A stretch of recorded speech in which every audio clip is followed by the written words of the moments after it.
I'm Mike McMahon, one of the senior partners at Easy Acres LLC. In 1995, we built this complex. We began hearing, oh man, that big barn, they're probably going to put thousands of cows in there and they're going to pollute the environment. It was out there, and we heard it. And so we thought, we're going to have to make an extra effort to make sure that the people in our township are not going to be concerned about that, and that we will be known as good stewards, because we sit over the sole source aquifer for the village of Homer and part of the city of Cortland. And we also have Factory Brook, which is a AA trout stream, runs about 5 miles down through our land. So we began a well sampling and stream sampling project in the year after we built this operation in 1996. So we've been doing that for 21 years now. So those samples are sent to an independent lab, and we're getting them analyzed for nitrogen and nitrates, phosphorus. Okay, so we do that just to monitor our agronomic practices, and are we impacting the water, and if so, what should we do to change it? Also, over the years, we've selected different sections of these trout streams and had the 4-H Teen Council kids, under the tutelage of someone from the DEC, plant willow bushes on both sides of the trout stream for the sake of preventing stream bank erosion, as well as keeping the water cool for the good of the wildlife in that water. So you're feeding the cow 115 pounds of feed a day. She's drinking 40 gallons of water. She's producing 90 pounds of milk, and 150 pounds of manure go out the other end.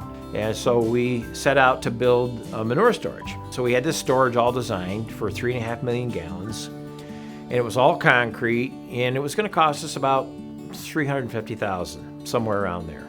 When we were meeting with the coordinated review committee, it came up that we have some concerns about cracking. So at that point, talking with our engineer and our builder, we found that there was this company out in the Pacific Northwest where they used PVC forms. The concrete was poured in the center, and this form would become watertight. So we said, well, that would solve that problem. It also added about $110,000 to the bill to build this structures. But then they said, well, what about the floor? The floor is all concrete. At that point, our engineer suggested we do a landfill liner underneath the concrete.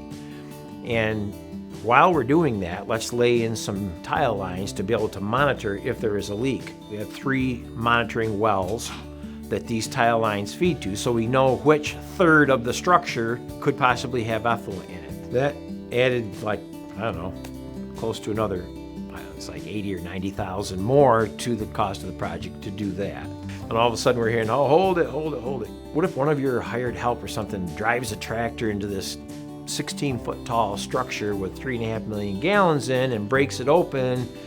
It can flow down to the trout stream and everything's a mess. What are you going to do?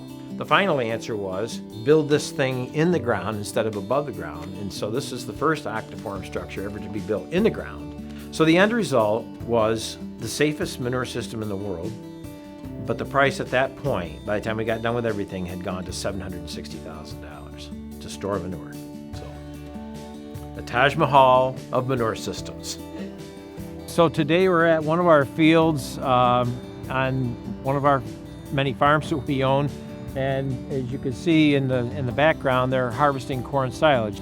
The manure from the cows is nutrients that are used to feed the corn like we see here, and then when the corn is harvested, those nutrients are uptaken by the growing needs of the corn, and then we put the corn in, you chop the corn and put it into storage, and then feed it back to the cows, and the cycle is completed. And then after they eat, they make the manure, goes back on the ground. So it is a cycle of nutrients in a well-run farming operation. It's important to us to preserve this environment because we make our living off from a healthy environment. So it does us no good turn to abuse it. And if I want my son to be successful in this business, and God willing, his son after him, then we need to be able to hand on to the next generation an environment at least as healthy as the way we found it.